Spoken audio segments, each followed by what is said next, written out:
In 2001, Warren Buffett gave a talk at the University of Georgia, and he started the talk by asking the most Warren Buffett-like question ever. He said, if you could invest in a friend's earnings and get 10% of their income for life, who would you invest in? Once the students started raising their hands, answering the questions, he asked them to stop, and then he asked two other questions. The first one, why would you invest in that person?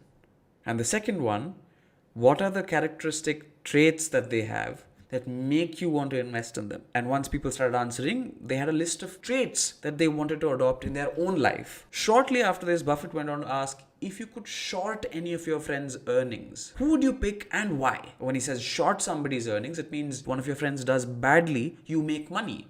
And by picking a certain person's name, you're saying that you're confident that this friend will do badly in life. And when you try to answer the question of why you picked that person, you have a list of characteristic traits that you must avoid. There are three lessons that this Warren Buffett game, if you will, aims to convey. The first one is that this experiment isn't just about money. It doesn't have to be just about earnings and income. You can use this for whatever currency you value. It could be happiness, it could be fitness, it could be mindfulness, whatever you want. Pick your currency and this rule still applies. Example, if you were to consider somebody's happiness coin, who would you invest in such that 10% of their happiness would be yours for life? Who would you invest in such that 10% of their fitness gains would be yours for life? Who would you invest in such that 10% of their romance would be yours for life? This is so profound. The second lesson is that this game is genius because it hacks a bug in life's video game. Life is a video game if you think about it. All of us are terrible at self-awareness, but we're great at spotting things in other people. That's the bug. If your friend is in the wrong relationship, you can spot it in 10 minutes. But it could take you 10 years or more to get out of a toxic relationship. The third lesson or caveat in this case is that it's